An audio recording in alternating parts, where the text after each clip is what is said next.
Hoy lo que vamos a ver es economía y sostenibilidad. Acuérdense del tema pasado, que era indicadores de sostenibilidad. Veíamos cómo a través de indicadores podíamos medir la sostenibilidad. Hoy lo que vamos a ver es cómo esa sostenibilidad, llevado al plano productivo y al plano económico, cómo interacciona con lo que es la economía, los gobiernos y la sociedad. Ya antiguamente, desde hace mucho tiempo, se habla de sostenibilidad. Realmente el término sostenibilidad se acuña alrededor del año 1600 y está acuñado por los alemanes.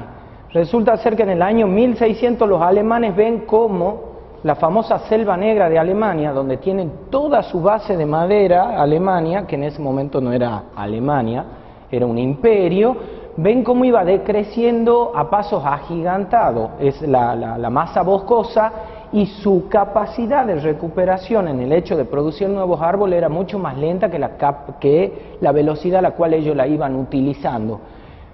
¿Por qué sucedía eso? Sucedía porque España en ese momento, donde toda América era colonia de España, acuérdense, se llevaba todo el oro y la plata a Europa, y realmente España no acuñaba su propia moneda, sino que se mandaba el oro y la plata a este imperio, que en ese momento, hoy Alemania en ese momento era un imperio, le mandaba los minerales y eran ellos los que acuñaban el oro y la plata, las monedas de oro y de plata. Pero para acuñar necesitaban el combustible, que era la madera, para la fundición de ese oro y de la plata. Era un gran negocio en ese momento para Alemania, pero ellos ya en esa época se empiezan a preocupar porque ellos sí preveían y planificaban a futuro. Entonces contratan en ese momento el imperio un especialista de la época, ¿sí?, que después de un largo estudio, después de muchos años, acuña, a través del estudio él descubre y dice que esto había que mantenerlo y lograr que las velocidades de extracciones sean iguales o menores a la velocidad de producción de nueva madera. Por lo tanto, ahí es donde surge por primera vez el término de sustentabilidad. Con esto lo que les quiero decir es que ya antiguamente, miren, desde el año 1600, que hay preocupación por el tema de la sustentabilidad, hay preocupación por el tema de los recursos naturales, ¿sí? Lo que no quiere decir que se haga mucho. Lo que sí se ve que hoy en día nuestro estilo de vida, nosotros todos vivimos en un mundo capitalista, ¿sí?, a pesar de que hay países que tienen otro estilo de política económica, ser China, Cuba, Vietnam, Laos, Camboya, la zona asiática sobre todo, no quita que ellos también interactúan con el mundo capitalista. Por lo tanto vivimos en un mundo capitalista, y ese mundo capitalista se basa ¿en qué? En el consumo. Ese consumo que tenemos todo, que es el que mantiene en realidad la producción, porque ustedes saben, a demanda, generación de nuevos bienes, ese consumo se ha tornado desmedido, ¿sí? Ese consumo desmedido, que es base del capitalismo, genera que ponga en peligro nuestra existencia futura. ¿Por qué? Porque así como ha sucedido en Alemania, pero que ellos sí lo han solucionado, hoy en día nuestro nivel de consumo es tan alto que no tenemos la capacidad de generar nuevamente los recursos necesarios para ese consumo, teniendo aún en cuenta, es más, teniendo en cuenta el hecho de que hay muchos recursos que no son renovables, ¿sí? Lo que sí podemos determinar al día de hoy es que tanto la economía y la sostenibilidad no son cosas que van separadas, ¿sí? La economía necesita de la sostenibilidad para poder perpetuarse en el tiempo, y a su vez la sostenibilidad necesita de la economía por los procesos de reinversión, ¿sí? Ahora bien, esta economía en este mundo capitalista que nosotros vivimos, se ha ido descubriendo con el tiempo que las teorías sobre el capitalismo de David Ricardo, de Malthus, en realidad no se están cumpliendo. ¿Por qué no se están cumpliendo las teorías? Se va y se descubre con el paso del tiempo que estas teorías tienen fallas, ¿sí? La teoría básica del capitalismo, ¿sí?, es el efecto del tema de la demanda y la producción. Todos sabemos que a mayor demanda, mayor producción, y el tema del precio se regula según las leyes capitalistas. El precio se regula por la famosa mano mágica que hace que cuando un bien escasea, el precio sube, y al subir ese precio de ese bien escaso, con esa ganancia extraordinaria que se tiene por ese bien, teóricamente esa mano invisible hace que se invierta en un sustituto de ese bien. Y ahí está la primera falla, se descubre que no se reinvierte en un sustituto de ese bien, que esa ganancia extraordinaria no va más que a engrosar más ganancia y no a la reinversión y la construcción o la búsqueda o la producción de un bien que sustituya ese bien escaso, ¿sí? Esas fallas de mercado es lo que vamos a estudiar hoy. Cómo en la economía y la sostenibilidad que van de la mano, esa economía tiene fallas que hacen que la sostenibilidad no sea posible, ¿sí? La primer gran falla de mercado que tenemos es la relación entre precio y propiedad. Todos sabemos en este mundo capitalista que la base de la economía, ¿sí?, está en las leyes que reconocen el derecho a la propiedad privada, ¿sí? El derecho a la propiedad privada se inventa en la época del Imperio Romano, ¿sí?, debido a que los romanos conquistaban tierras en las lejanías y necesitaban que sean parte del imperio. ¿Y cómo hacían que sean parte del imperio?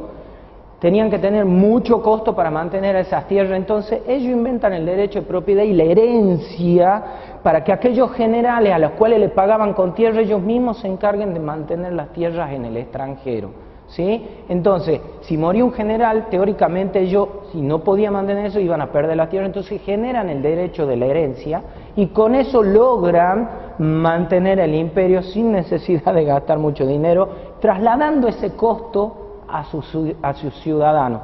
Pero ahí es donde se acuña y se inventa el derecho de la propiedad privada. Todo nuestro mercado capitalista se basa en ese derecho a la propiedad privada y los distintos mercados del mundo tienen sus variaciones con respecto a cuánto más o menos se reconoce y se mantiene el derecho a la propiedad privada. Ahora bien, en base a este derecho o a esta ley y respeto a la propiedad privada, nosotros sabemos en el ejercicio que todo aquello que no tiene dueño puede ser libremente usado, por lo tanto tampoco tiene precio.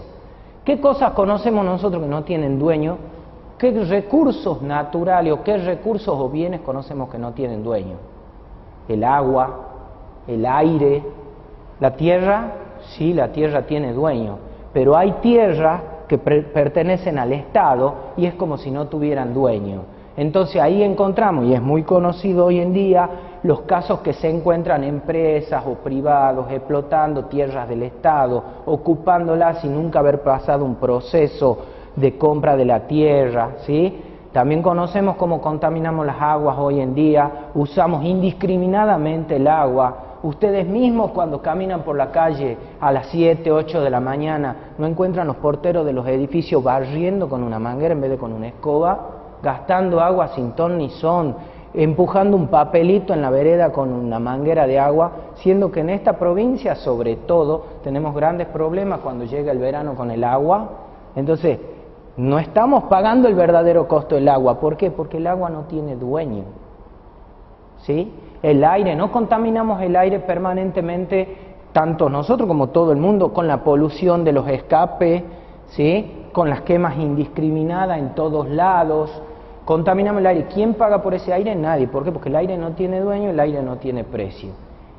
Ese problema de la relación precio y propiedad, esa falla de mercado, hace que bienes que sí son escasos como el agua y el aire, lo contaminemos, lo sobreexplotemos, lo usemos indiscriminadamente. Por lo tanto, la sostenibilidad del sistema y de la vida en este caso, porque estamos hablando del agua y del aire, está comprometida a futuro. ¿Por qué? Porque no hay una institución, ni un poder político, ni de policía que controle y haga pagar ese uso indiscriminado o esa contaminación, ¿sí? Bien. Ese uso indiscriminado, por no tener una institución que controle el uso de los recursos naturales, hace que, y lo más importante de todo esto es esto, todas estas fallas de mercado no son aisladas, ¿sí? Están relacionadas una con otra. Yo quiero que presten atención y de esta manera estudien después el tema, porque una falla de mercado va a llevar a la otra, y eso es lo que yo le voy a tratar de mostrar ahora, ¿sí? Esta relación de precio y propiedad, que al no tener algo dueño se lo puede usar indiscriminadamente, nos lleva a la segunda falla de mercado, que son las externalidades negativas, ¿Sí? ¿Qué es una externalidad negativa? Es la acción de un individuo sobre otro individuo o un recurso humano que afecta a un tercero. Ejemplo, hemos hablado que, por ejemplo, la gente, los porteros, el personal de limpieza utiliza el agua indiscriminadamente. Cuando llega el verano y no hay agua, no hay reserva de agua, porque tenemos un dique, en el caso de Tucumán, el dique El Cadillal, que está colmatado de barro, que no, si bien hay una dragadora, no da abasto. Llega el verano y no hay agua. ¿A quién se ha afectado el uso indiscriminado del agua? A los terceros, que somos todos nosotros. Esta es una externalidad negativa, es un ejemplo típico que lo viven a diario ustedes de externalidad negativa. El hecho de la quema indiscriminada de pastizales, cañaverales, las cunetas de la ruta, el hecho de la polución de los autos que contamina el aire, es una externalidad negativa, porque todas aquellas personas que sufren cuando respiran y tienen problemas bronquiales, problemas alérgicos por la contaminación ambiental, están sufriendo una externalidad negativa que es consecuencia de la primer falla de mercado, del no control ni el pago por el daño en algo que no tiene dueño. ¿Ven cómo va relacionada una cosa con la otra? Esta externalidad negativa es muy típica en la producción. Ejemplo, en lo particular, mi familia produce en la zona de Estación Arao. Con este boom de la soja, toda la zona que se llama Los Pereira ha sido toda desmontada, y en ese desmonte no se han respetado los desagües naturales y se cultiva sobre los desagües naturales. Esta es una experiencia personal para que vean lo que es una externalidad negativa. Nosotros estamos en la zona de Estación Arao hace 35 años. Con el boom de la soja, que es de hace 15 o 20, se ha desmontado todo, sobre todo los últimos 10 años, acuérdense, por el tema de la soja transgénica, en la década del 90, se ha desmontado todo lo que es la zona de Pereira, que es una zona más elevada. No se han respetado los desagües, se ha desmontado indiscriminadamente, se cultiva prácticamente hasta el camino. Hoy en día, nosotros para poder producir en Estación Arao, tenemos que hacer obras de infraestructura para poder canalizar el agua que viene sin control desde la zona de Los Pereira, que estamos hablando que son 20 kilómetros más arriba. El agua llega a 2 metros de altura. ¿Por qué? Porque en ningún lado tiene un desagüe, porque en ningún lado tiene un freno con un bosque. Y hoy, la gente, incluida mi familia, que trabaja en Estación Arao, tenemos que hacer obras de envergadura como puentes, canales, desagüe, sistematizaciones. Todo eso es un costo que nosotros le sumamos a la producción, pero que no lo paga quien lo realiza. Eso es una externalidad negativa. El hecho en la producción, por ejemplo, cuando alguien va y pulveriza indiscriminadamente, y conocemos lo que es la producción apícola de miel, la producción apícola de miel que se basa en que las abejas puedan polinizar y extraer el néctar de las flores, cuando alguien pulveriza indiscriminadamente y los vientos llevan ese producto químico en contra de insectos que son dañinos a la agricultura de esa persona que está aplicando y afectan al apicultor porque le mata a las abejas que son hipersensibles a los productos, está sufriendo una externalidad negativa. Esa persona tiene que reinvertir en nuevos núcleos de abejas, comprarlo nuevas colmenas y sumarlo a su costo. Sin embargo, quien lo ha causado no lo ha pagado. ¿Por qué? Porque tampoco hay un poder de policía, una ley e institución que regule, controle y aplique multa a quienes causan daños a terceros en el uso indiscriminado de ciertos recursos. Volvemos al primer punto, ven cómo todo está relacionado. Bien, ¿cuál es la tercera falla de mercado que se ha encontrado hasta el día de hoy? La distribución inter e intrageneracional. ¿Qué significa? Intergeneracional significa entre generaciones, intrageneracional dentro de una misma generación. O sea, la distribución de los recursos estamos hablando. Esa distribución de los recursos intrageneracional hacia adentro de la misma generación, o sea, en la actualidad, hoy, medida hoy, y después la distribución intergeneracional de los recursos sería nosotros con respecto a las generaciones futuras. No nos olvidemos que en el término de sustentabilidad, como dice, es la satisfacción de las necesidades sin comprometer la satisfacción de las necesidades futuras o de las generaciones futuras. Por lo tanto, en la base de la definición de sustentabilidad está una de las grandes fallas de mercado, que es la distribución de estos recursos. ¿Y está o no está relacionada con externalidades negativas? Por supuesto que sí. porque si hoy en esa mala distribución de los recursos intrageneracional entre nosotros en la actualidad, ¿qué significaría? Por ejemplo, que un pequeño productor, un minifundista, normalmente ustedes, ¿a dónde van a encontrar los minifundistas pequeños productores? En las zonas más marginales. Sobre que tienen poco, están en las tierras marginales. Y quien detenta el poder, tanto económico como político, se asienta en las tierras más fértiles, ¿sí? Eso es un ejemplo de una mala distribución de recursos intrageneracional.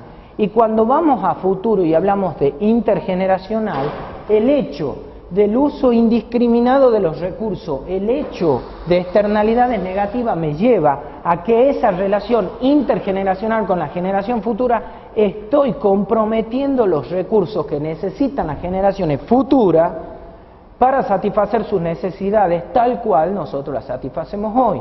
Acuérdense que se supone que las generaciones futuras no deben gastar más en conseguir recursos o en extraer recursos para satisfacer sus necesidades que lo que nosotros gastamos hoy. Como mínimo le tiene que costar el esfuerzo, el dinero, la inversión igual a lo que nos cuesta a nosotros para satisfacer nuestras necesidades. Pero al paso que vamos, con contaminaciones indiscriminadas, con externalidades negativas, las generaciones futuras van a tener que redoblar, triplicar, quintuplicar esfuerzos e inversiones para poder satisfacer las mismas necesidades que satisfacemos hoy nosotros. ¿Me entienden? Bien. Como van viendo, vamos relacionando una cosa con la otra, y eso es lo importante de esto. ¿Por qué? Cuando hemos dicho que la economía y la sostenibilidad están entrelazadas, las fallas de mercado de la economía también están entrelazadas, no son casos aislados. Por lo tanto, de ahí mismo va a surgir la solución, el hecho de la visión holística del problema, ¿sí? Vamos a la cuarta falla de mercado, la sustitución de distintos tipos de capital que está íntimamente relacionada con la distribución de los recursos. Se supone, según la ley de mercado, que nosotros, lo hemos dicho al principio, cuando un bien es escaso sube el precio y esa ganancia extraordinaria de ese bien escaso tiene que servir para que busquemos, invirtamos en la investigación o la sustitución de ese recurso o bien que necesitamos, ¿sí? Pero que no pasa eso, ¿estamos de acuerdo? Eso es lo que no está pasando. Eso es lo que dice la teoría económica que debería pasar, eso es lo que dice la teoría económica que la mano invisible logra, pero eso es lo que la falla de mercado nos está demostrando, que en la realidad un bien escaso como el petróleo por el cual se mueve el mundo, no lo estamos sustituyendo con nuevas formas de energía. Si bien podrán decir, sí, es verdad, está la energía eólica, la energía lumínica, la energía del sol, la energía hídrica, la del agua a través de los diques, generando energía con los dínamos, pero en la realidad no está muy difundida. Nuestra propia energía eléctrica para prender la luz viene de generadores de usinas que se mueven a diésel o fuel oil. No tenemos muy desarrollada la energía hídrica ni la eólica. Lugares como los valles que tienen vientos constantes, ¿han visto algún generador eólico? Sin embargo, ustedes ven en documentales como en otros países como ser España está tan ampliamente difundido. El 30% de la energía eléctrica de España proviene de energías renovables como ser la eólica o la lumínica, la del sol. El 30%. ¿Sí? Sin embargo, en este país que tenemos grandes, amplias costas, como ser las costas al Atlántico, con vientos permanentes, no hay un solo generador eólico. En nuestros valles Calchaquí, en la zona de Tafí del Valle, Amacha, cuando ustedes van al lago de Tafí del Valle, hay viento permanente, no hay un solo generador eólico, ¿sí? Muy bien, eso es un ejemplo de la sustitución de distintos tipos de capital. En este caso, la energía eléctrica que la generamos a través del petróleo no la estamos sustituyendo. Yo les he dado el ejemplo de España, pero es solo España.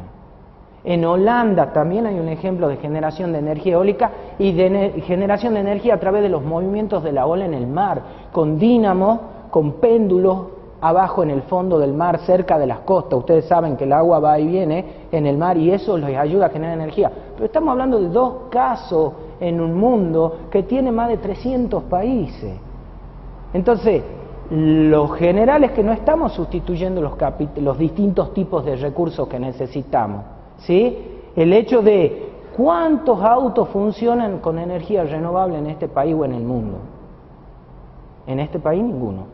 Brasil es un ejemplo de cómo ellos van sustituyendo poco a poco el petróleo a través del alcohol. Brasil tiene 8 millones de autos funcionando con alcohol. 8 millones, una cuarta parte de nuestra población. Nosotros no tenemos uno. Pero en este caso, nuevamente, así como España y Holanda eran solo dos ejemplos, Brasil es un ejemplo. En todo el mundo, autos que funcionan alcohol. Pero ¿qué les quiero decir con esto? Está ahí la sustitución de los recursos naturales, la conocemos, la tenemos. Ya se habla del auto que funciona hidrógeno. De hecho, en la última convención de energía renovable en España, el bus o colectivo que transportaba a la gente dentro del predio funcionaba a hidrógeno. Ya está el hidrógeno, ¿por qué no lo podemos utilizar? ¿Qué es lo que pasa? Bueno, esa es la otra falla de mercado. ¿Por qué? Porque las ganancias extraordinarias queremos sacarle el jugo hasta el último momento. Porque en la realidad, cuando se ha elaborado esto del capitalismo, cuando se ha pensado el capitalismo, cuando se ha David Ricardo, Adam Smith, Malthus, todo, imaginan, obviamente, ideólogos, pero con muy buena actitud, o sea, como Carlos Marx. Karl Marx, cuando idea el comunismo, él dice que se va a llegar al comunismo después de un desarrollo total del capitalismo. ¿Por qué? Porque lo que había que distribuir eran riquezas, ¿sí? Ellos idean una sociedad de futuro, un mundo futuro, donde todas las personas tengan los bienes satisfechos de manera total, ¿sí? Donde no haya diferencia entre las personas y las personas todos tengan satisfechos. Lo piensa igual Adam Smith y David Ricardo. Ellos también piensan en el hecho de que todas las necesidades van a ser satisfechas con el desarrollo de la tecnología y el desarrollo de la economía. Pero estamos llegando a la cuarta falla de mercado, estamos llegando al siglo XXI y todavía no podemos cumplir con ninguna de ellas, ¿sí? Vamos a la quinta falla de mercado, tasa de descuento y tasa de interés. ¿Qué encontramos con qué es la tasa de descuento y la tasa de interés? Es lo mismo, porque la tasa de interés que yo le aplico un crédito no es más que un descuento que le hago a quien ha tomado el crédito, así que entiéndanlo como lo mismo, ¿sí? ¿Qué encontramos hoy en las partes productivas? Tomemos el ejemplo, si yo me voy al banco y pido un crédito para producir soja, para producir maíz, para producir ganado, para producir caña, para producir chinchilla, me dan el crédito a una tasa de, si está subsidiada por el Estado, actualmente al 8%. Si pido un crédito personal, es una tasa del 25% anual. Ahora bien, si yo voy a pedir un crédito para hacer forestación, si yo voy a pedir un crédito para hacer recuperación de campos contaminados, voy a pedir un crédito para hacer recuperación de materia orgánica en campos degradados, si voy a pedir un crédito para la mantención de un sitio virgen al pie del cerro con especies naturales, ¿para qué a futuro mantenerlo como una reserva? ¿Qué tasa de interés me cobran? La misma tasa de interés para una producción extractiva que para una producción que genera sustentabilidad. Una producción de bosques, de madera, digamos, pero de árboles. ¿Qué me genera? Primero, sustentabilidad. Segundo, estabilidad a largo plazo, porque es una producción que se hace la primer cosecha, extracción de madera, 10 años, y es una producción pensada, o sea, si yo voy a invertir en algo que mi primera extracción va a ser a 10 años, quiere decir que mi negocio no acaba ahí, mi negocio va a ser de 50, 60 años, no estoy pensando en el largo plazo, no estoy generando estabilidad, mis propios proveedores, mi familia, mi entorno, todo el mundo sabe que si yo invierto en eso, voy a estar en eso largo tiempo y no como que si invierto en la soja y hoy tiene precio estoy acá y mañana cae el precio de la soja me voy, como pasa actualmente. Entonces, ¿por qué el banco, público o privado, me cobra la misma tasa de interés? Entonces, ¿a dónde invierto yo?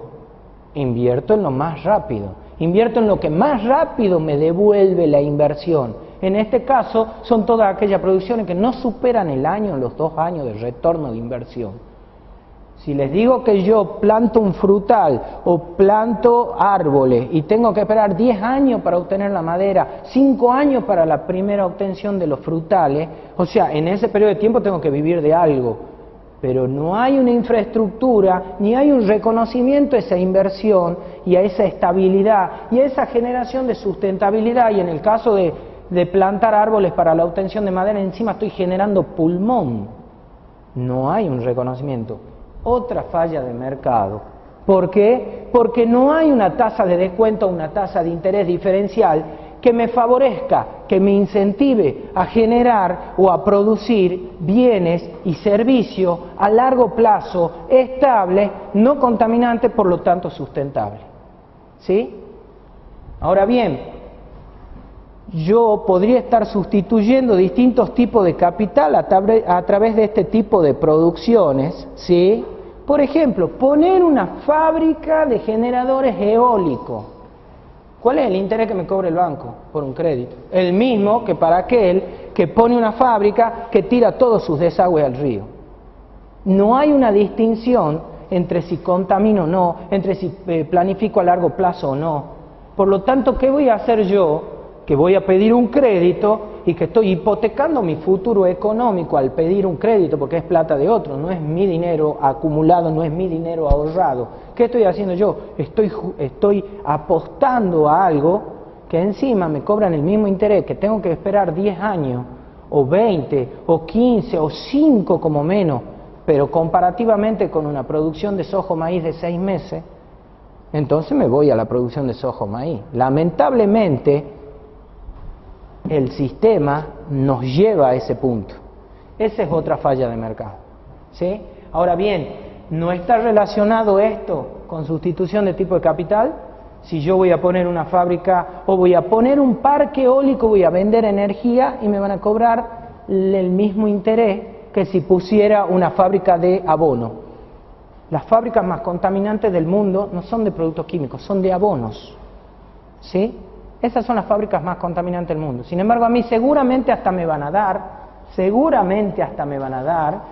exención impositiva por poner la fábrica, por la mano de obra que voy a generar, obviamente. En la otra también voy a generar mano de obra, pero capaz que no tenga la exención impositiva, porque al momento de instalar el parque eólico voy a empezar a competir con intereses económicos, como los distribuidores actuales de energía que ustedes conocen, ¿sí? Son muy conocidos. Los distribuidores de energía a los cuales ustedes le tienen que pagar la energía, que tienen que ver con el Estado. Entonces, como estoy tocando intereses, como a la vez estoy haciendo algo que como que no se entiende mucho, obviamente me cobran el mismo interés. Entonces, ¿a dónde voy? Voy a lo seguro, voy al retorno seguro de inversión. ¿Por qué? Acuérdense que es más importante un peso hoy que 2 pesos mañana. ¿Y por qué es eso más importante?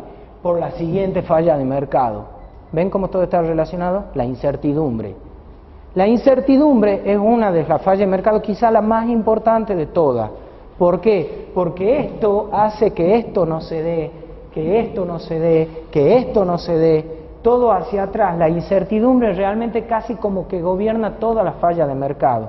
Pensemos nosotros ahora, si yo, volviendo a lo que estábamos hablando, quiero invertir en forestación, quiero invertir en frutales, quiero invertir en producciones estables a largo plazo, tengo que pedir crédito. ¿Por qué lo haría si no sé lo que va a pasar mañana? Ahora, ¿por qué no sé lo que va a pasar mañana? Teóricamente, con ese mismo criterio es que se hacen los negocios actuales, las compra y venta de acciones en la bolsa. Si ustedes se fijan en la bolsa, se venden acciones a futuro. Servimos para predecir el futuro con una economía que decimos que va a ir en un sentido y para eso vendemos acciones y las cobramos caras, pero no podemos establecer si realmente podemos hacer un cambio de producción y podemos apostar a un tipo de producción sustentable, fabricaciones sustentables que nos ayuden a llegar a un futuro realmente más estable, ¿sí? No tan contaminante ni degradante. Esta incertidumbre es la que ustedes actualmente están viviendo. En un proceso inflacionario, como este u otro, cualquiera sea, pero en un proceso inflacionario, lo que está dominando es la incertidumbre. ¿Por qué yo salgo y compro urgente con lo que yo gano? Urgentemente lo invierto, ya sea en ladrillo, me compro un auto, me voy a Frávega y saco cosas a crédito, porque tengo miedo que mi dinero no valga dentro de poco o dentro de mucho. ¿Por qué no lo guardo al dinero para hacer una inversión? No, inmediatamente lo gasto. Porque es la incertidumbre la que me está dominando. ¿En qué sentido? Que no sé lo que va a pasar mañana. Hoy esto sale 5 pesos, mañana capaz que salga 10, más vale lo compro hoy. Ese es el criterio. Por lo tanto, una producción, como les decía yo, si yo invierto en producción forestal, y hoy en día prácticamente no se invierte en eso. ¿Por qué? Por la gran incertidumbre. ¿Por qué? Porque no sé lo que va a pasar. Sobre todo en este país que es tan inestable políticamente, es donde más marca la incertidumbre como falla de mercado todas las relaciones productivas de bienes y de servicios. Si ustedes hacen memoria en toda nuestra historia, no somos un país muy estable que digamos. Por lo tanto, acuérdense que no es este el primer proceso inflacionario, acuérdense la cantidad de gobiernos de diferente color que han pasado. No se olviden que ustedes han vivido 7 presidentes en 10 días. ¿Sí? Entonces, imagínense qué tanta certidumbre tenemos a futuro sobre dónde vamos a invertir. Si quien nos da la certidumbre a nosotros, quien nos da la tranquilidad, que es el Estado, es una cosa bastante inestable en este país. ¿Sí? El Estado siempre existe, pero quien tiene el poder y quien maneja es quien te va a dar la tranquilidad o no de una inversión. No siempre se está diciendo que se busca que vengan inversiones extranjeras. ¿Y cuál es siempre la respuesta? Que no hay certidumbre, que no hay estabilidad, que no hay seriedad, que no se puede proyectar a largo plazo. Veamos nuestro país vecino Brasil. Nuestro país vecino Brasil, si hay algo que tiene, es eso, que planifica a largo plazo. Y si un gobierno hace una planificación a 50 años como hace Brasil, entonces ustedes tranquilamente pueden ir y decir, bueno, yo por lo menos durante 50 años tengo estas reglas de juego, por lo tanto yo sí puedo dedicarme a la forestación, yo puedo dedicarme a hacer otras cosas más sustentables en el tiempo, a más largo plazo. Pero mientras tanto, si yo tengo un gobierno que cada 2 años, un sistema político, perdón, que cada 2 años hace una elección, si tengo un sistema político que cambia permanentemente y el que viene hace algo totalmente diferente al anterior, entonces ¿dónde se va a invertir? Los grandes o los pequeños capitales da lo mismo. ¿Dónde van a invertir? En el corto plazo, en la recuperación inmediata del dinero. ¿No llevamos 3 corralitos en 20 años? Entonces se dan cuenta cómo la incertidumbre es una de las peores fallas de mercado y es la que en realidad impide y genera muchas de las otras. Sí. ¿De dónde se genera la incertidumbre? Bueno, la incertidumbre tiene mucho que ver también con el Estado. ¿Por qué? Porque el Estado te tiene que dar reglas claras, ¿sí? Como estoy dando el ejemplo de Brasil, como estamos con muchos países que conocemos muy estables, Japón, Alemania, Suecia, Dinamarca, Finlandia, que son países, no estoy nombrando Estados Unidos, no estoy nombrando, estoy nombrando otros países, presten atención, estoy nombrando países que realmente ustedes nunca escuchan que tengan problemas económicos como grandes inflaciones, corralitos, cambios de gobiernos muy bruscos o abruptos, entregas anticipadas. Entonces, vivimos en un mundo capitalista donde las reglas de mercado, como hemos dicho en un principio, están muy establecidas por el derecho de la propiedad, y quien te da el derecho de la propiedad es el Estado. No estoy hablando de gobierno, estoy hablando del Estado. Si bien el Estado somos todos, el Estado en sí como institución, acuérdense que los mercados no existen de por sí, los mercados se generan. Nosotros en la década menemista, en la década neoliberal, teníamos un tipo de mercado. Hoy tenemos otro tipo de mercado. Previo a la década menemista, en la época de Perón, por ejemplo, teníamos otro tipo de mercado. ¿Por qué? Porque teníamos distintos tipos de Estado. Teníamos un Estado proteccionista en la época de Perón, ¿sí? Lo que generaba un tipo de negocio, un tipo de producción. Esa es una de las etapas de mayor desarrollo de este país. ¿Sí? Porque era un Estado proteccionista que tenía reglas claras de juego, que las mantenía a rajatabla, por lo tanto uno le permitía prever, proyectar, invertir de una manera muy diferente a la que fue después, supónganse en la década neoliberal, bien grande el contraste entre estos dos tipos de Estado, un Estado proteccionista y un Estado liberal, a donde dejaba que todo siga la regla de la ley de la oferta y la demanda, y no tenía ningún tipo de control. Por lo tanto, acuérdense que en la época neoliberal, en la época menemista, era cuanto más hemos pasado el proceso de esos capitales golondrinas, que hoy había 10.000 millones en el país invertido y en 6 meses nos faltaba dinero, porque se ha venido. ¿Por qué? Porque ya no les convenía el precio, no les convenía el precio del producto en el cual ellos habían invertido, no las reglas de juego. Las reglas de juego eran claras, no había control del dinero, podía entrar y salir el dinero, no había control de importaciones y exportaciones, había libre ingreso y egreso de bienes y servicios en este país, porque la aduana era totalmente el Estado descentralizado, el Estado achicado, que no establecía controles, que no regulaba las relaciones entre instituciones, personas, negocios, empresas. Por lo tanto, esa mínimo, mucha regulación, esas instituciones, esas reglas del juego. Acuérdense que en la época de Perón, por ejemplo, existían la Junta Nacional de Carne, la Junta Nacional de Grano, la Dirección Nacional del Azúcar, eran todas instituciones dedicadas a regular y marcar la cancha para las relaciones tanto políticas como económicas como sociales, lo que permitía que se haya desarrollado la economía, la producción, todo en un sentido. Después, cuando todo eso se destruye, cuando se privatiza, cuando se desregula en la década neoliberal, es lo que pasa, que se da la gran concentración de tierra, porque el pez grande se come al chico, porque no hay reglas claras de juego, porque no hay control, porque no hay protección, ¿sí?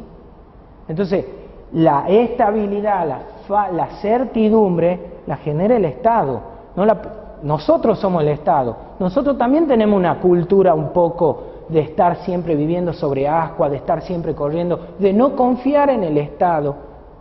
¿O alguno de ustedes confía en el Estado? Ninguno confía en el Estado.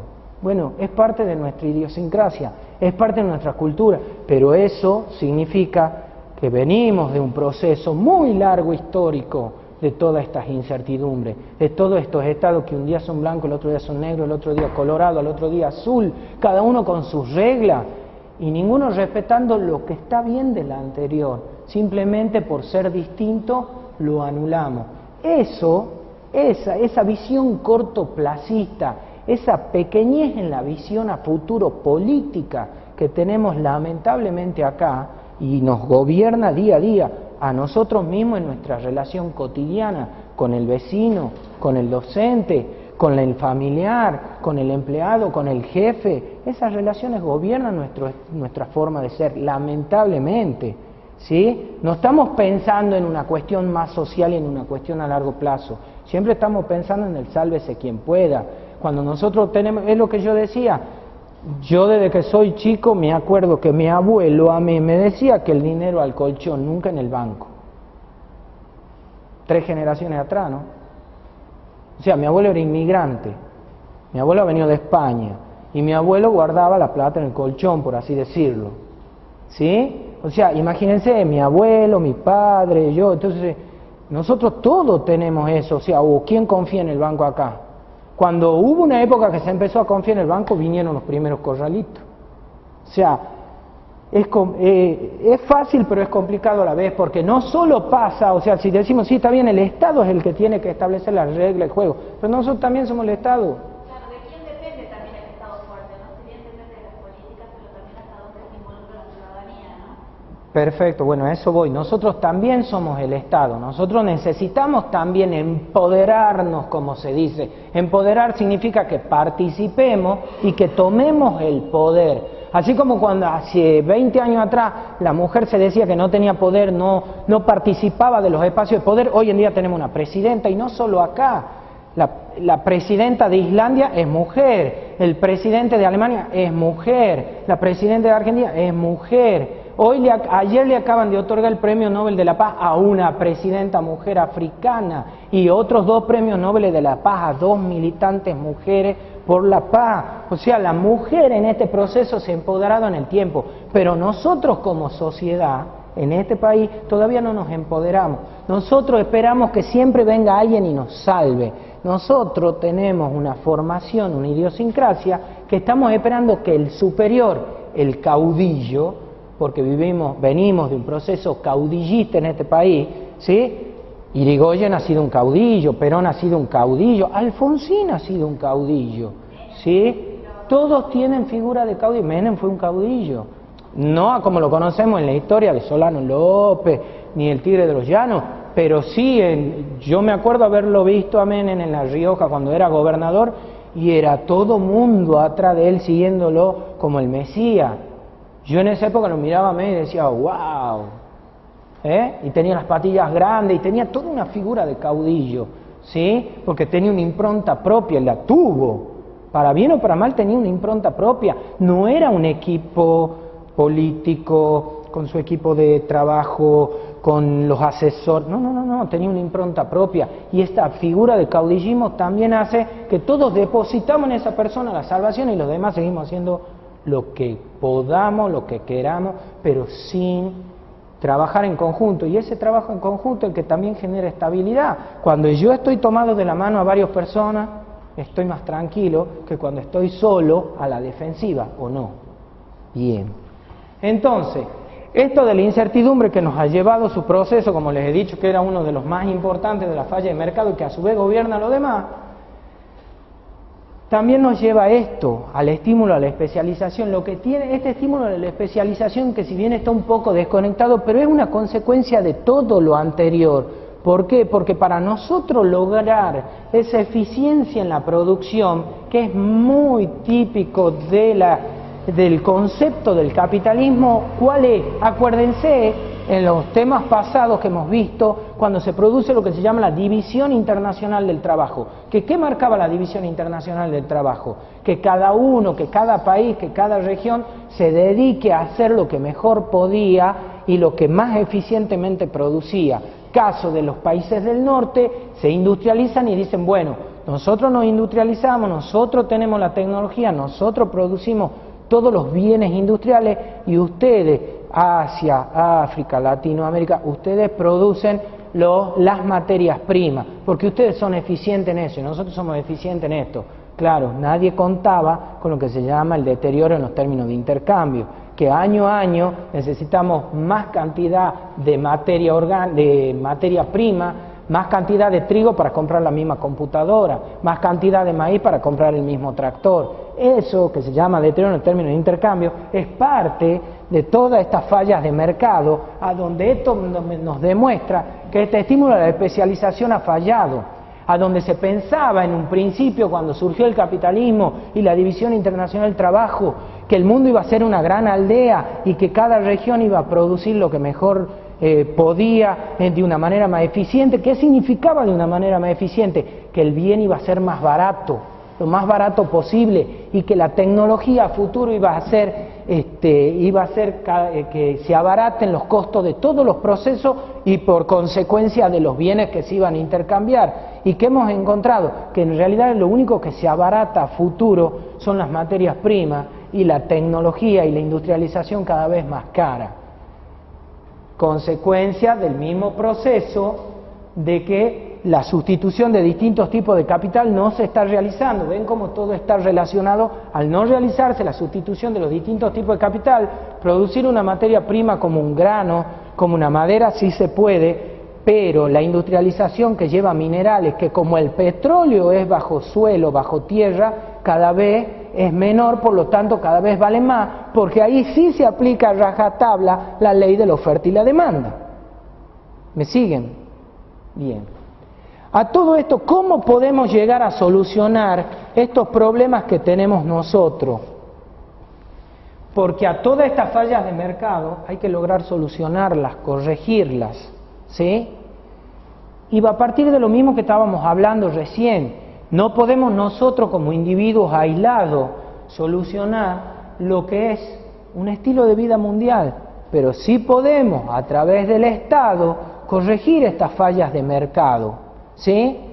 Nosotros como Estado, como colectividad, como colectivo, como sociedad, podemos a través del Estado corregir estas fallas de mercado y cambiar hasta cambiar el sistema, cambiar la forma, pero ¿por dónde hay que empezar? Por la forma de pensar. obvio, siempre hay que empezar por la forma de pensar. Ahora bien, si nosotros hemos dicho en un principio que la relación de precio y propiedad se debía a leyes que se establecían, a reglas de juego de mercado que se establecían, pues hay que cambiar las leyes, hay que cambiar las reglas de juego. ¿Y eso qué es? El marco jurídico. El marco jurídico son las reglas de juego que establecen los estados. Entonces, como Estado, si nosotros cambiáramos las reglas de juego y decimos que quien contamina tiene que pagar impuestos, o multas, perdón, que quien hace producciones extractivas tiene que pagar más impuestos que quien hace producciones sustentables, entonces estamos cambiando las reglas del juego y estamos direccionando la forma de producir, las relaciones económicas, las relaciones comerciales, las relaciones sociales, las relaciones políticas, las estamos cambiando y estamos dirigiendo hacia otro objetivo, hacia otro futuro, nuestro tipo de producción y nuestro tipo de convivencia. Por lo tanto, el cambio del marco jurídico se hace fundamental, porque entiéndanlo, son las reglas del juego. Entonces hay que cambiar las reglas del juego, y las reglas del juego las cambia el Estado, y el Estado somos todos, ¿sí? Ahora bien, estamos hablando de externalidades negativas. ¿Quién hace que alguien que le ha hecho daño a un tercero lo pague? El marco jurídico. Y para tener un marco jurídico hay que poderlo aplicar, porque no solo basta con escribirlo, no solo basta con tener una constitución que se va a aplicar sola. Tenemos que tener instituciones que tengan ese poder de policía. Pero esas instituciones hoy en día no existen, porque ¿qué institución conocemos nosotros que busque, persiga, aplique multa sobre aquel que contamina el aire? Sobre aquel que por una deforestación ha hecho que se desprenda toda una ladera, un cerro, y le haya tapado el cultivo a otro. Ninguna. De hecho, tenemos una Secretaría de Medio Ambiente. ¿Qué poder de policía tiene esa Secretaría de Medio Ambiente? Ninguna. ¿No seguimos contaminando el dique de Santiago del Estero? Caso típico de externalidad negativa la tenemos en Tucumán, con las fábricas todas puestas sobre el río Salí. Todas las fábricas están puestas sobre el río Salí, no solo los ingenios citrícolas, las curtiembres que tenemos, no acá, no curtiembres, pero sí lo que tenemos son los matarifes. Los matarifes que tenemos acá están todos sobre el río Salí. ¿Y ustedes creen que no contamina la sangre, la carne pasada, los restos de los animales que tiran al río? Todo contamina. Ahora, ¿tenemos una política para limpiar ese río Salí? No. ¿Tenemos una política contra las empresas para que inviertan? No para que cierren o se vayan, no. Porque ahí está cómo la sustentabilidad y la economía están de la mano. Yo no le puedo decir a las empresas que cierren y dejen a la gente sin trabajo y derrumbar la economía. Yo tengo que buscar el equilibrio entre esas dos cosas. Y tengo que lograr que esas empresas produzcan, que progresen, pero que no contaminen. Porque a futuro sí van a tener que cerrar, porque no vamos a estar tan contaminados que no vamos a tener que cerrar las empresas. Entonces, por lo tanto, yo tengo que buscar ese equilibrio, y ese equilibrio lo tengo que buscar desde ahí. Desde poner un marco jurídico y desde poner una institución que aplique ese marco jurídico, ¿sí? Porque de nada me sirve, también caso típico de este país, tener más de 24.000 leyes. 24.000. La Ley Nacional del Tránsito es número 24.492. 24.000 leyes. ¿Cuántas conocen ustedes? ¿Se conocen alguna de memoria? No, hay 24.000. En este pandemonium de leyes es imposible hacerlas cumplir. No tenemos reglas claras, tenemos todo muy mezclado, todo muy confuso, ¿sí? Ahora bien, esta distribución inter e intrageneracional, ¿cómo hago yo para solucionar esa falla de mercado? Primero, como ya hemos dicho, seguimos con el primer punto, con un marco jurídico, instituciones que apliquen ese marco jurídico, pero también con una planificación y una concertación diferente a la que tenemos hoy. Hoy tenemos concertaciones, vamos poco a poco acostumbrándonos a tener ¿qué es la concertación? Es el acuerdo social. Siempre se habla del famoso pacto social, del acuerdo social. ¿Lo conocen? No, porque no participan. Y para poder conocer hay que participar. Para poder tener un pacto social hay que participar. Hemos dicho que el Estado somos todos. Entonces, una nueva forma de concertación y de pacto de acuerdo social implicaría que reconozcamos los derechos de las generaciones futuras. Y de las generaciones futuras no son desconocidos. Nunca se olviden que las generaciones futuras son sus hijos, sus nietos, sus primos, sus hermanos. No son desconocidos. No son gente del futuro. Son nuestra familia. Entonces, tenemos que cambiar nuestra forma de pensar y tenemos que pensar cada vez que tiramos un papel, cada vez que barremos la calle con una manguera con agua, cada vez que prendemos fuego un pastizal, cada vez que abrimos una canilla y dejamos correr el agua, abrimos la ducha 10, 15, 20 minutos antes de entrar. Tenemos que pensar que todo eso es lo que le estamos quitando a nuestros hijos y a nuestros nietos. Hay que cambiar la forma de pensar, se lo he dicho de entrada. Acá el problema es que hay que cambiar la forma de pensar. Ahora, un nuevo estilo de planificación implica también cambiar la forma de pensar, porque hay que empezar a pensar en el largo plazo. Hay que dejar de pensar en mañana, en la elección de dentro de 6 meses. Hay que empezar a pensar de acá a 4, 5, 10, 20 años. Cuando ustedes han entrado a esta facultad, cuando han entrado a esta carrera, ustedes han entrado pensando en más allá de 5 años. Porque cuando ustedes salgan con un título acá, salen con un título que les va a asignar la vida, que los va a hacer ser un tipo de persona por el resto de sus vidas, los va a marcar. Ustedes cuando han decidido esta u otra carrera, han pensado en el largo plazo, o ustedes lo han decidido de un día para el otro. No, ustedes han pensado muy bien qué es lo que van a estudiar y seguramente todavía no están seguros de que si lo que están estudiando les gusta o no, o les va a ser beneficioso o no, o van a poder tolerar ser lo que van a hacer, porque también hay que tolerar ser lo que van a hacer. Entonces, eso es una planificación a largo plazo, y si en nuestra vida cotidiana hacemos cosas a largo plazo, pues hay que llevarla a todos los órdenes de la vida. Y si algún día estamos en el Estado, tenemos que trabajar planificando a largo plazo, porque solamente planificando a largo plazo generamos estabilidad. Que lo que me combate es la falla de mercado que se llama incertidumbre. Y si yo planifico a largo plazo, estoy corrigiendo esta falla de mercado que se llama distribución, o mala distribución, o falta de distribución de recursos intergeneracionalmente, ¿sí? Hay un ejemplo muy típico de una sociedad que todos hemos conocido, no hemos conocido la sociedad, conocemos el lugar, que es muy famoso, es un destino turístico, y que por no planificación a largo plazo, que por no acuerdo social entre ellos, desaparecieron, que es la sociedad que vivía en la isla de Pascua. La isla de Pascua, a la cual ustedes, que es carísima, y a la cual ustedes pueden ir de vacaciones, y que tienen esas gigantes figuras, esas caras gigantescas hechas a piedra, y que nadie sabía quién las había hecho, pero obviamente que el ser humano la había hecho. Lo que ha pasado en la isla de Pascua es no tener una concertación, no planificar a futuro. Como vivían bien, pero vivían en una isla, que es un sistema cerrado, que ustedes ya han estudiado en los primeros temas, lo que son sistemas abiertos y cerrados, en este caso la isla de Pascua, un sistema cerrado, por hacer esa figura, para poderlas transportar, cortaban los árboles y lo usaban como rodillo para transportar esa figura. En esa isla vivían hasta 4 o 5 tribus diferentes, llamémosles tribus diferentes, todas, cada una con su clan, que le adoraban a sus dioses, ¿sí? Y cada una competía con la otra a ver quién hacía la figura más grande o la más linda, pero ninguno pensaba que los árboles que cortaba después no iban a servir más, que no le iban a dar más cobijo contra el sol, que no le iban a dar más cobijo a los animales, no le iban a dar más frutales, comida, no le iba a dar más leña para calentarse.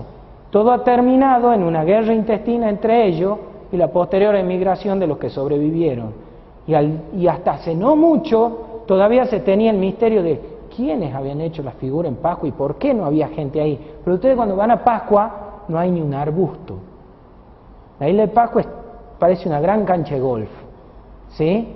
Y lo que ha pasado en la isla de Pascua es el ejemplo típico de lo que nos va a pasar a nosotros como sociedad, como seres humanos en el mundo, porque el mundo es grande, pero es un sistema cerrado. No tenemos interacción con el espacio, excepto que venga un meteorito y nos caiga encima, pero no tenemos interacción. El mundo es un sistema cerrado, y si afectamos un sistema cerrado, obvio que se va a perder. La isla de Pascua es un ejemplo, ¿sí? Bien. Ahora bien, ¿cómo hacemos para corregir esta falla de mercado, la sustitución de distintos tipos de capital? Y bueno, a través de políticas macroeconómicas. Las políticas macroeconómicas, que son las que definen hacia dónde vamos a ir, qué vamos a producir, en qué vamos a invertir, es la que me puede ayudar a solucionar la sustitución de distintos tipos de capital. Y cuando hablo de eso, acuérdense que estoy hablando de petróleo, del agua. ¿Ustedes saben cuánta agua potable hay en el mundo? De todo el agua que hay en el mundo, solo el 3% del agua del mundo es potable. Ahora, del 3%, el 70% no está disponible. Está en glaciares o está bajo suelo, como nuestra cuenca acá de Entre Ríos, con el sistema Paraná, Paraguay, ¿sí? Ahí está bajo suelo. O en los glaciares, glaciar Perito Moreno, por ejemplo. Digo estos nombres para que ustedes que lo conocen se signifiquen. El 70% de ese 3% no está disponible. O sea que nosotros solo tenemos disponible el 30% de ese 3%. Ahora bien, sepan ustedes que cada 20 segundos muere un chico en el mundo por una enfermedad prevenible que está relacionada con el agua potable. Entonces, una política macroeconómica a mí me significaría que, por ejemplo, las grandes minerías que vienen a este país, yo no le permitiría que tomen agua potable. Están tomando agua de los glaciares. Eso es nuestro reservorio de agua futuro, ¿sí?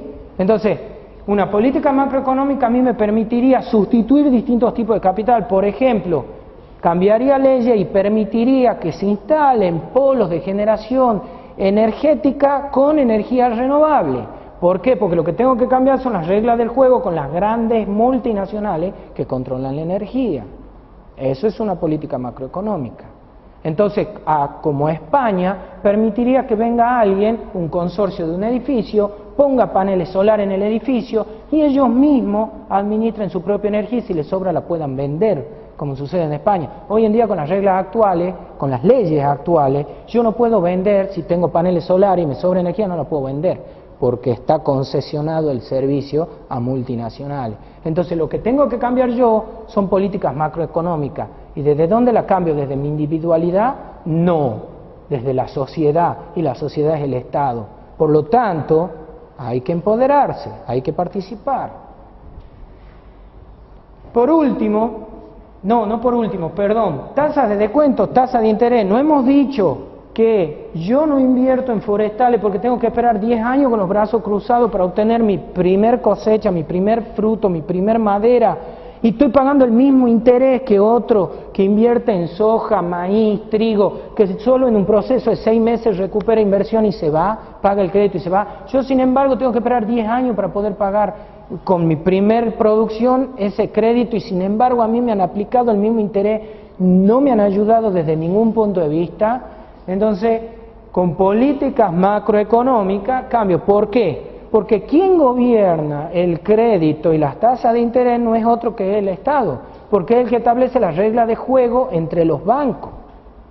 Entonces, si yo dejo que se instale un banco, le pongo reglas de juego y le digo que quiero créditos para determinado tipo de producción. El hecho de que hoy haya tasas subsidiadas al 8% para crédito de compra de maquinarias subsidiada por el Estado es una política macroeconómica. El Estado está diciendo que quiere que los productores inviertan en tecnología, que se tecnifiquen y produzcan más. Hay un objetivo que lo declaran permanentemente desde el Estado Nacional, que es que hay que llegar a los 120 millones de toneladas de grano al 2014. ¿Sí? Ellos dicen que vamos a llegar a los 120 millones. Por eso existen hoy, en el 2011, créditos a tasa subsidiada para la compra de maquinaria. Eso es un ejemplo de lo que es una política de Estado y de lo que es una política macroeconómica, porque estamos pensando en la economía global del país, ¿sí? Entonces están estableciendo reglas de juego, dirigiendo la producción hacia donde ellos quieren que llegue, hacia un objetivo, un futuro, no muy lejano, pero están planificando de aquí a 4 años. Bueno, de la misma manera, yo puedo cambiar eso, ¿sí? Ahora bien, cuando hablamos de incertidumbre y de estímulo a la especialización, ¿cómo yo puedo corregir esa falla de mercado? Bueno, la incertidumbre con las 3 primeras, más lo que es la inversión en recursos humanos.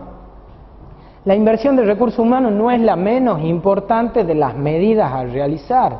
Si yo no tengo gente capacitada para que entienda el problema de la sustentabilidad, si yo no tengo gente capacitada para que mida o vea esa sustentabilidad, si yo no tengo gente capacitada para cuando yo cambie el rumbo de mi economía, no voy a llegar a ningún puerto. Entonces yo tengo que invertir en recursos humanos.